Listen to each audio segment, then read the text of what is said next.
रही है। 20 साल से बंद पड़ा हुआ ये बोरवेल था, अचानक से इससे गैस निकलने लगी। पानी के साथ में यहां से ज्वलनशील गैस लगातार निकल रही है। मरम्मत के बाद ही बोरवेल से ये गैस निकलनी शुरू हो गई। 26 साल पहले ये बोरवेल की खुदाई कराई गई थी एक परिवार के जरिए, लेकिन पानी से आया नहीं। 6 साल तक वेट किया, फिर 20 साल पहले यानी कि 6 साल बाद में इसे बंद कर दिया गया। फिर परिवार को लगा कि एक बार देख लेते हैं, क्या पता पानी आ जाए। इसमें कुछ मरम्मत का काम कराया और तभी से गैस निकलने लगी है। गांव में लगातार अफसर, साइंटिस्ट अब पहुंच रहे हैं। इस पूरे मामले की जांच हो रही है। प्रशासन ने लोगों से आसपास नहीं जाने के लिए कहा है कि आसपास आप नहीं जाइए, नुकसान हो सकता है। पानी नहीं आने पर बोरवेल बंद कर दिया गया है, लेकिन बंद करने के बाद भी जो छोटा सा होल है वहीं से गैस निकल रही है। लोगों को शक हुआ जब इस गैस की गंध उन्होंने महसूस की। जब माचिस की तीली जलाकर देखा तो आग की ऊंची लपट उठने लगी। आप देखिए जैसे तस्वीरों में, जैसे कोई एलपीजी गैस सिलेंडर से इस आग को लगा रहा हो, कुछ ऐसी तस्वीरें हैं। अब ये गंध जैसे ही लोगों ने महसूस की, शक हुआ, फिर प्रशासनिक अधिकारियों को इसकी खबर हुई। अब अधिकारी पहुंच रहे हैं, साइंटिस्ट पहुंच रहे हैं और ये पता लगाने की कोशिश कि आखिर इस बोरवेल में ये गैस कौन सी है। नमस्कार, मेरा नाम आदर्श श्रीवास्तव है, एचएससी ऑफिसर ऑयल से। तो जैसा कि यहाँ पे इन्होंने बताया कि बोरवेल में अचानक से स्मेल आ रही थी और उसके बाद जैसे ही इग्निशन सोर्स पास लेके आए तो उसमें आग लग गई, जिससे कंफर्मेशन हुआ कि वो फ्लेमेबल उसमें गैस थी। तो फिलहाल तो इन लोगों ने इसको बंद कर रखा है, जो इनका बोरवेल है उसको। बट हमने सैंपल के लिए, इनके पास ऑलरेडी वाटर सैंपल मौजूद था, वो हमने ले लिया है। इसकी हम लोग हमारे लैब में, ऑल इंडिया के लैब में टेस्टिंग करेंगे। इस खबर को लेकर बात हम करेंगे। मेरे साथ में धूमन सिंह किरमच जुड़ गए हैं, जो कि डिप्टी चेयरमैन हैं सरस्वती हेरिटेज बोर्ड हरियाणा से। अब सर, स्वागत आपका इंडिया न्यूज पर। जिस तरीके से हम देख रहे हैं, राजस्थान में पिछले ही दिनों तो जैसलमेर में पानी का फव्वारा फूट पड़ा था और 8 से 10 फीट उसकी ऊंचाई, 48 घंटे तक पानी निकला। हालांकि फिर वो बंद हो गया। लोग थोड़ा डर भी रहे थे कि क्या होगा। और अब ये तस्वीर आप देखिए, जहां पर अचानक से बोरवेल से आग निकलने लगी है, मतलब गैस निकलने लगी है जो आग पकड़ रही है, ज्वलनशील ये गैस है। कैसे देखें इन घटनाओं को? जी, सबसे पहले नमस्कार। देखिए, ये कुछ ऐसी टेक्टोनिक घटनाएं हैं। जिस वक्त सरस्वती इस क्षेत्र से बहती थी तो उस वक्त ऐसी टेक्टोनिक घटनाएं हुई कि सरस्वती का जो क्षेत्र है वो ऊपर उठ गया और गंगा और यमुना का क्षेत्र नीचे रह गया, जिसकी वजह से सरस्वती की जितनी ट्रिब्यूटरी थी वो उनका पानी भी इन नदियों में चला गया। तो इस क्षेत्र से उत्तराखंड, हिमाचल प्रदेश, हरियाणा, कुछ क्षेत्र पंजाब का, राजस्थान और गुजरात में सरस्वती बहती रही है रण ऑफ कच्छ में गिरते वक्त तक। तो ये क्षेत्र सारा हमारे पैलियो चैनल पर आता है। सरस्वती नदी का जो इसरो ने हमारे को पैलियो चैनल दिए हैं। अब देखिए, है तो ये कहीं ना कहीं उन घटनाओं से जुड़ा हुआ मामला। मेरी CGW, सेंट्रल वाटर कमीशन और इसरो के जो अधिकारी वहां पर गए हैं, उन सबसे मेरी बातचीत हुई है। दो इसके पहलू हो सकते हैं कि शुरू में जो पानी एक बार आया था, किसी ने लोकल ने कहा कि ये कोई काला पानी जो है ये कोई गहरा केमिकल है, लेकिन वो बाद में देखा गया कि वो केमिकल नहीं था। वो काला पानी एक सतह थी पानी की। मान लिया 800 मीटर से नीचे से पानी आ रहा है और बीच में कोई एक सतह ऐसी आ गई जिसको हम गढ़ बोलते हैं, देसी भाषा में उसको गढ़ बोलते हैं।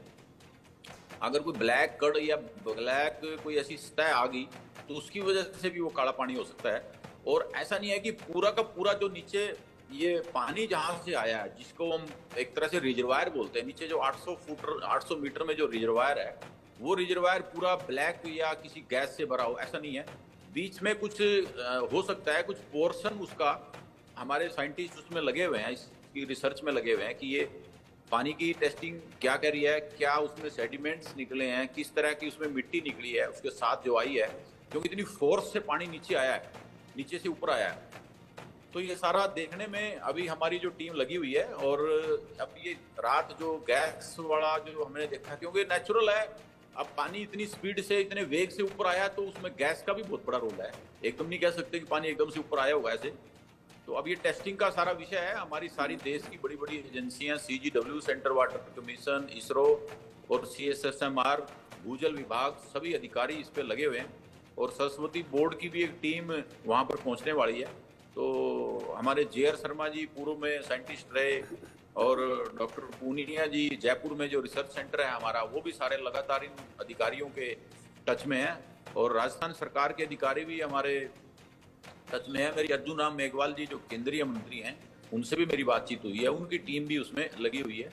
तो अब देखना है कि साइंटिस्ट हमारे क्या उसमें रिपोर्ट सबमिट करते हैं। लेकिन क्या ऐसी घटनाएं इससे पहले हुई हैं? क्योंकि हम तो देख रहे हैं अभी छत्तीसगढ़ के सूरजपुर से भी ऐसी तस्वीर सामने आई थी, जहां पर एक बोरवेल था, वहां से भी कुछ ऐसी गैस निकलने लगी जो कि आग पकड़ रही है। अब यहाँ राजस्थान के जोधपुर में भी ऐसी खबर सामने आ रही है। लोग इसलिए चकित हो गए हैं और इसे थोड़ा सा अलग घटनाओं की तरह देख रहे हैं। लोग कह रहे हैं पानी जब निकला तो उन्होंने कहा कि सरस्वती नदी अवतरित हो गई है और ये सुख शांति का प्रतीक है। अब जहां ये गैस निकल रही है और गैस आग पकड़ रही है, लोग कह रहे हैं ये किसी अनहोनी का संकेत हो सकता है। देखिए, इसमें कोई शक नहीं कि सरस्वती इस क्षेत्र से बहती थी और लोगों में इस बात की श्रद्धा भी है। मेरी कल जिस के खेत से ये पानी निकला है, विक्रम सिंह हैं, हमारे बहुत अच्छे व्यक्ति हैं, मैंने उनसे बात की थी तो उन्होंने कहा कि जब सबने माना कि ये माँ सरस्वती का ही पानी है और उन्होंने पूजा अर्चना भी की इसकी, और उस क्षेत्र में ये चर्चा भी है कि हाँ ये वाकई में सरस्वती का पानी है। ऐसा नहीं है कि ये पहली बार हुआ है, इससे पहले भी सरस्वती के पैलियो चैनल पर विभिन्न स्तर पर पानी ऐसे फूटा है। 2-3 एग्जाम्पल मैं देता हूँ। एक बार आदि बद्री जो हरियाणा और हिमाचल के बॉर्डर पर है, वहां पर ये पानी फूटा था और वहां भी ऐसे ही लगातार पानी चलता रहा।